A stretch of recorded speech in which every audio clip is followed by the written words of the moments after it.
Hello everyone, welcome to Toyeen Talks. To all our beautiful subscribers, we say thank you so much for following us. And if you're new here, we are so happy you find us.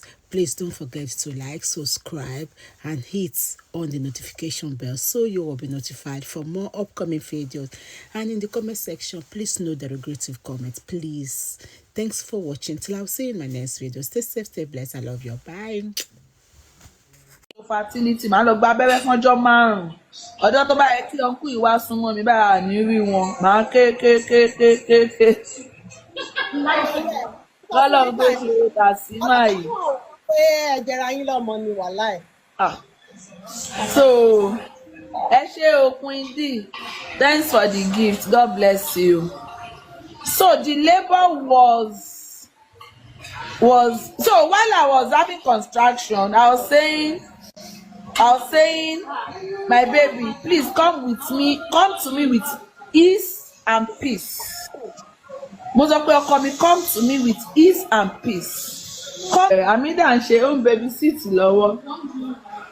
Ẹ lè ráyè tẹ́ anybody báyìí. Kò lè ráyè o fáṣọ bọ́ ọmọ ẹ̀ dáadáa tó bá fẹ́ kí n ṣe o. Ó ráyè jẹun ṣá. Sweetie wo nìyẹn? Èmi gan mo tún drive ara mi láti hospital wá lẹ́jọ́ kejì. Ó dààmú ọmọ oró mi. Pẹ̀lú tíẹ̀sì kí ló kàn mí? Ìyàwó ẹ̀gbọ́n mi fẹ́ bínú pa. Mo ní kẹ́dúró kí wá gbé yín, kí ló ṣe yín náà? Ara yín ò tí ì ṣe bọ̀lọ̀ pè náà.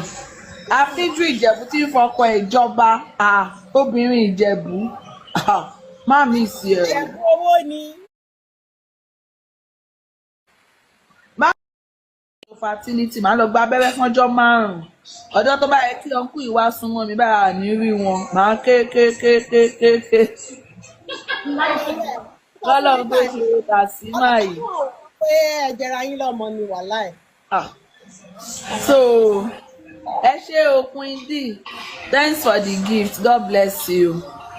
So the labour was so while I was having construction, I was saying, my baby, please come to me with ease and peace. Mo sọ pé ọkọ mi, come to me with ease and peace. Amida ń ṣe own baby sit lọ́wọ́.